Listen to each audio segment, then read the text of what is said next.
Hi friends, कैसे हैं आप सब लोग।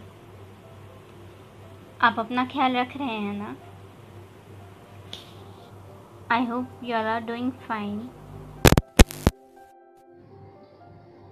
not very disturbed by whatever is going on in all the news channels and everywhere.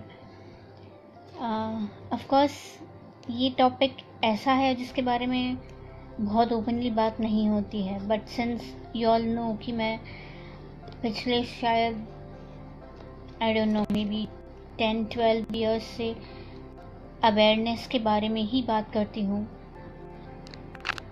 And become my passion. सो आज मैं इस अवेयरनेस के बारे में ही बात करने जा रही हूँ, और मैं आपसे आज एक बहुत ही मेरे दिल के क्लोज जो ये मैटर है, सब्सटेंस अब्यूज़ एंड ड्रग्स, इसके बारे में बात करनी है। बिकॉज़ मैंने बहुत सारे अपने फ्रेंड्स को देखा है अपनी उनकी लाइफ्स को बिल्कुल ही ज़्यादा ख़राब करते हुए, एंड हम यूजुअली सब्सटेंस अब्यूज़ को सिर्फ और सिर्फ ड्रग से कनेक्ट करते हैं, जो बिल्कुल गलत है। Medically if you see, substance abuse can be a nicotine intake as well. Nicotine in the form of तंबाकू, गुटखा, सिगरेट, एनीथिंग। कोई भी चीज़ जो आपके सेंट्रल नर्वस सिस्टम को या तो एक्साइट करे या तो उसे डिप्रेस करे, अगर उसका सेवन आप एक लेवल से, एक क्वांटिटी से ज़्यादा करते हैं, तो वो सब्सटेंस अब्यूज़ के अंडर ट्रीट किया जाता है। End of course drugs is out of questions, and nobody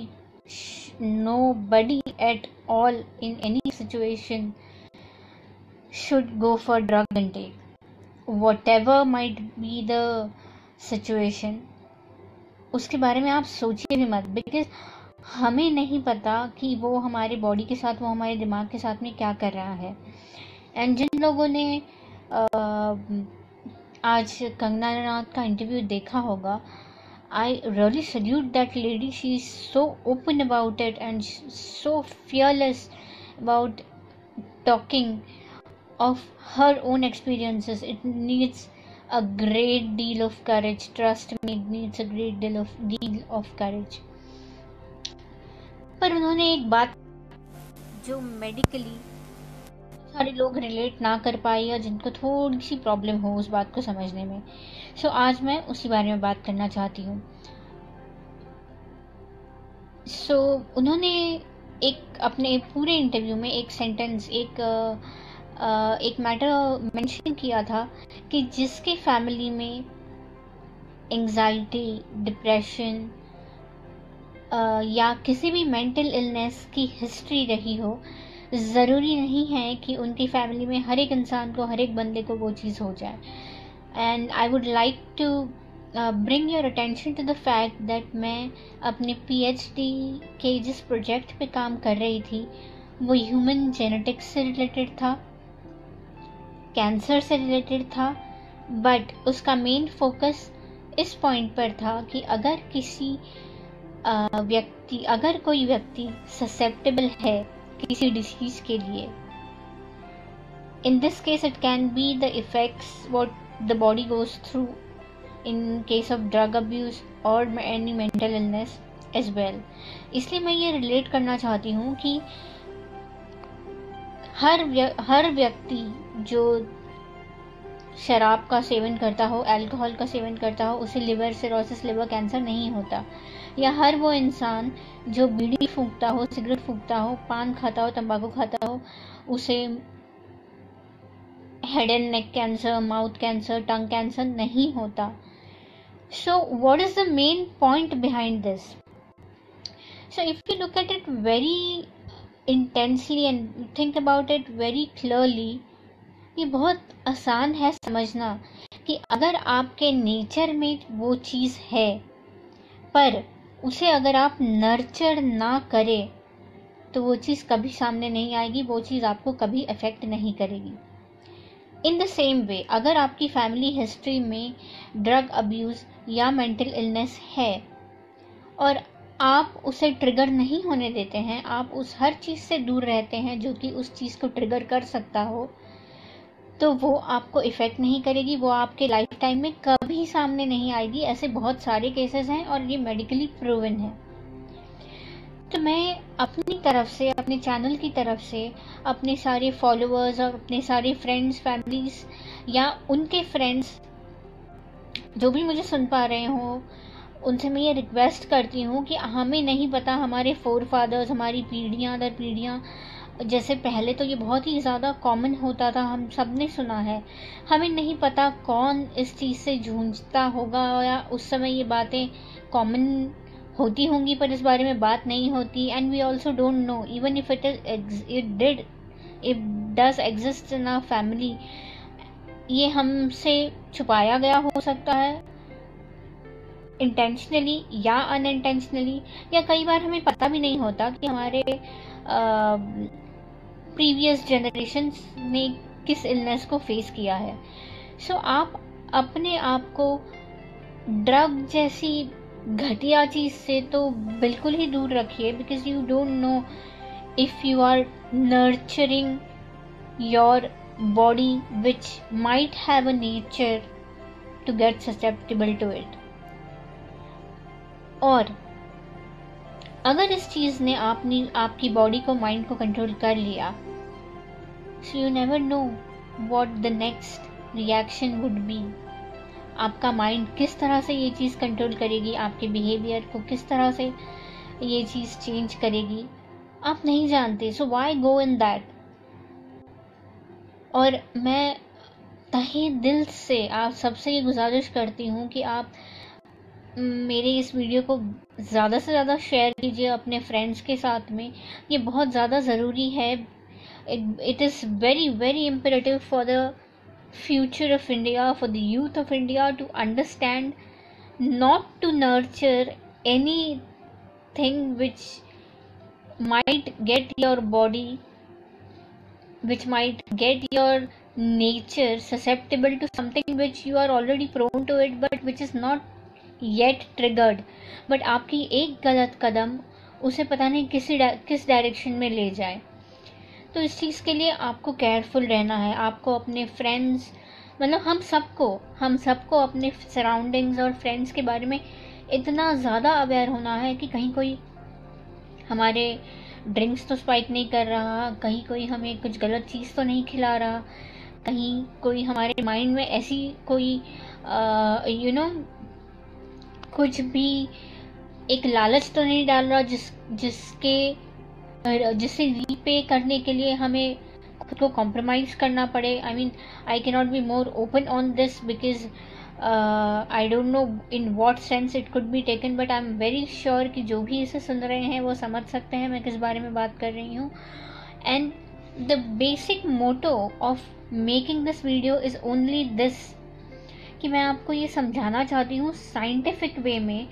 and ये मेरा पर्सनल एक्सपीरियंस है बिकॉज मैं इसी प्रोजेक्ट पे PhD में वर्क कर चुकी हूँ कि जब तक आपकी बॉडी में वो नेचर है, आपकी बॉडी ससेप्टेबल है उस डिसीज़ के लिए, लेकिन जब तक आप उस चीज़ को नर्चर ना करें, उस चीज़ को ट्रिगर ना करें, वो सामने नहीं आएगी बिकॉज वो आपके बॉडी के मेटाबॉलिज्म को ऑल्टर नहीं करेगी। इसे अगर हम आसान भाषा में समझें या इसे अगर हम साइंटिफिक वे में देखें, even twins can be different in many ways. उनकी हैबिट्स डिफरेंट हो सकती हैं, उनकी आदतों से होने वाले उनके बिहेवियर डिफरेंट हो सकते हैं। हम सब ह्यूमंस हैं। अगर हम में से किसी में कोई म्यूटेशन नहीं है, हम सब नॉर्मल है, कोई डिसीज़ नहीं है, तो भी हम सब सेम नहीं हैं। इसका मतलब क्या है? हम सब में ऐसा क्या डिफरेंस है? हम सब में ऐसी कौन सी चीज़ अलग है जो हमें एक दूसरे से अलग बनाती है? या अगर मान लीजिए 10 लोग स्मोक कर रहे हैं, तो क्यों उन 10 में से सिर्फ 2 को कैंसर होगा, लंग कैंसर होगा, थ्रोट कैंसर होगा या किसी भी टाइप का कैंसर होगा निकोटिन के प्रभाव से, जो बाकी 8 को नहीं होगा? क्यों? इसके लिए एक बहुत ही छोटी चीज़ जिम्मेदार होती है हमारी बॉडी में, जिसे हम साइंटिफिक लैंग्वेज में बोलते हैं SNP, single nucleotide polymorphism. Now polymorphism एक बेसिक इंग्लिश वर्ड है जिससे हम सब समझ सकते हैं, जिसका मीनिंग होता है चेंजेस। तो ये एक न्यूक्लियोटाइड इतना ज़्यादा चेंज पैदा कर देता है हमारी बॉडी में कि अगर हमारी बॉडी में वो SNP प्रेजेंट है, अगर हमारी बॉडी में वो SNP जिसे हम कहते हैं जेनेटिक्स की लैंग्वेज में SNP, अगर वो चीज़ उस डिसीज़ के लिए जो बनी हुई वो चीज़ है वो अगर प्रेजेंट है, और हमने जैसे सपोज उन 8 लोगों में से 2 लोगों में वो SNP प्रेजेंट हुआ रहेगा और उन्होंने स्मोक करके उसे ट्रिगर कर दिया, जिसने कि आगे चल करके उनकी बॉडी में कैंसर को बढ़ावा दिया। Same thing goes with drugs, same thing goes with alcohol, same thing goes with nicotine, same thing goes with smoking as we discussed, और n number of substance abuses। अब सब्सटेंस अब्यूजेस बहुत सारे तरीके के हैं, इस पर हम अलग एक वीडियो, अलग लाइव सेशन बना सकते हैं, बट आज का मेरा मोटिव बस सिर्फ और सिर्फ यही था कि ये एक अर्जेंट नीड है इस यूथ को, इस कंट्री के यूथ को कह लो या हर किसी को समझने की, कि आप अपने आप को खुद उस चीज़ में झोंक रहे हैं। आप क्यों उस चीज़ को ट्रिगर होने दे रहे हैं जो कि एक प्रॉब्लमेटिक सिचुएशन बन सकती है, जिससे कि आप हैंडल ना कर सकें ना। Cancer, mental illnesses and all these things which can get triggered and which cannot get triggered if you do not let it, is a very big thing to understand and keep it in the mind।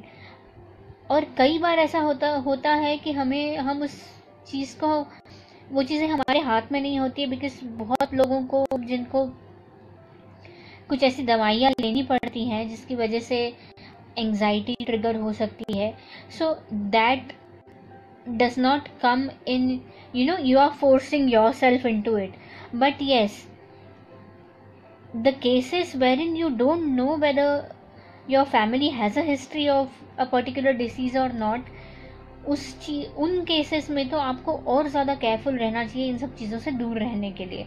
अब जिसके पास कोई option ही नहीं है दवाई लेने का, जैसे सब कुछ कोई लाइफ सेविंग ड्रग्स हों, उनके बारे में हम कुछ नहीं कह सकते हैं, but drugs, like come on, I know कुछ ड्रग्स होते हैं।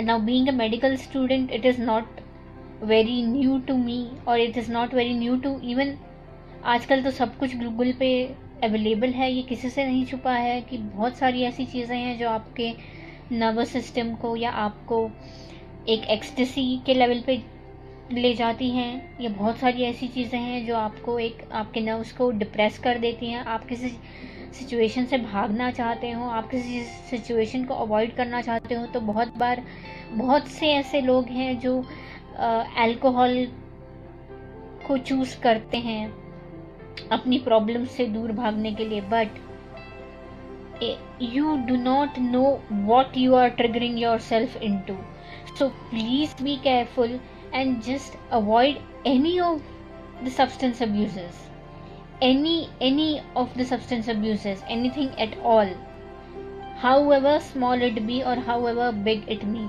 अब ड्रग्स तो बहुत ही ज़्यादा एक्सट्रीम लेवल का केस हो गया, बट एक छोटा सा सिगरेट आपकी हालत क्या से क्या बना सकता है, आप इसके बारे में सोच भी नहीं सकते हैं।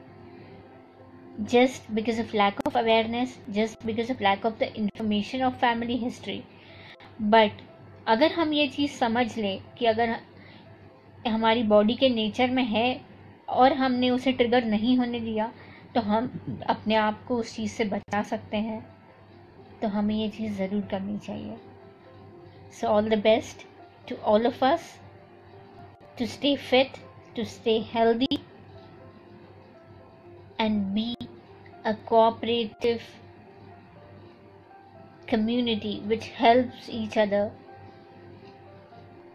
in uplifting their confidence. अगर कोई लो फील कर रहा है तो उसे क्यों अल्कोहल या किसी और सब्सटेंस अब्यूज़ की ज़रूरत होनी चाहिए। हमें एक दूसरे को इतना स्ट्रॉन्ग बनाना है एक साथ कि इन चीज़ों की ज़रूरत ही ना पड़े, और हमें यही करना है। और मेरा मोटो यही है, to distigmatize any chronic illness. I will do it. I am doing it. And I know you all are with me and you will help me spread this awareness. So please इस video को ज़्यादा से ज़्यादा share करें अपने friends के साथ। आप भी इन बातों को ध्यान रखें और आप अपना ख्याल रखें, ये सबसे ज़्यादा ज़रूरी है। So do take care of yourself. Goodbye.